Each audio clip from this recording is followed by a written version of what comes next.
folks. My name is Natalie and I am a member of Gauntlet Cohort 2, and this is Children of Singularity Revamped version 2. So this is my second MVP submission. As you can see, we have a very nice loading screen or startup screen now that greets you, and it shows you your spaceship and the floating debris. And when you click any button, it goes to the loading screen, which dynamically loads assets on the back end to make them available for you right away.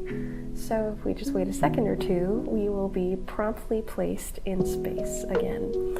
There's lots of new UI elements. Those that know me now know that I enjoy good gaming visuals. So now there is a border to kind of place you in the spaceship where you're viewing yourself. There are also these 4 tabs: inventory, controls, player stats, and upgrades. Inventory contains any inventory that you grab. So if I grab this scrap metal, it'll show up in inventory and it'll tell me what the total credit amount I have for each inventory item is and how much of each inventory item I have. So let's go collect some high value inventory items so I can show you the new trading hub mechanics, which didn't exist during my last MVP, but now do. So now I've collected a really high value component, which is this AI component, hint to the backstory. And I will go to the trading hub and I will press F to interact with it. And now you can see this new modal that has a nice, very fleshed out backend with a local database that keeps track of all of the things that you've scavenged, and it tells you how much of each thing you can have. So what I'm going to do is I'm going to just select to sell one of each of these things. And as you can see, my credits have increased by the proportional amount, but I kind of want to get rid of everything. I don't want to keep the scrap metal. So then I can sell all debris, and as you can see, my credits have increased a lot because I've been playing this game quite a bit. There is persistence between gaming sessions, which is nice as well. But the other new thing that we have is this trading terminal feature, where you can also buy upgrades, which make your ship do different things.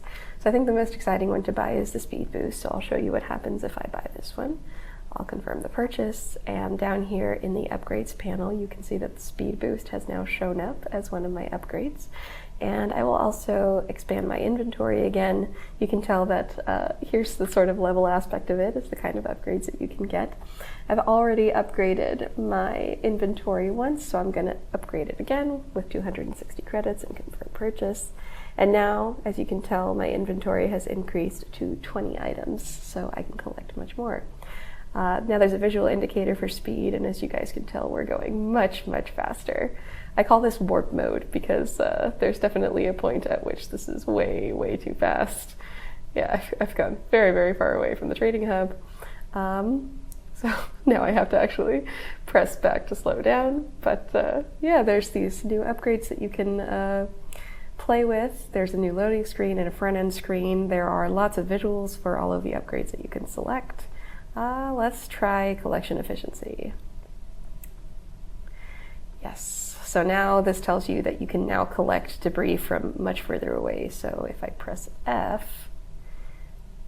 sorry, I should be able to, yeah, see that green debris that was very far away. I was able to collect it right away.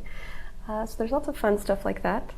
And by Sunday, I envision to add new trading zones and fully flesh out the trading hub. I've got the full backend AWS infrastructure for it, but players will soon be able to trade with each other any assets that they have and any upgrades if they don't want to keep them anymore. And they will be able to navigate to different zones, which look a little differently and have different distributions of scavenging items to be able to upgrade differently. That's the main game loop, is explore, scavenge, upgrade, trade. And there's some more underlying backstory behind that. If I get to it by Sunday, I would love for you all to know about the lore behind Children of Singularity. But otherwise, I hope you enjoyed, and I will see you next time.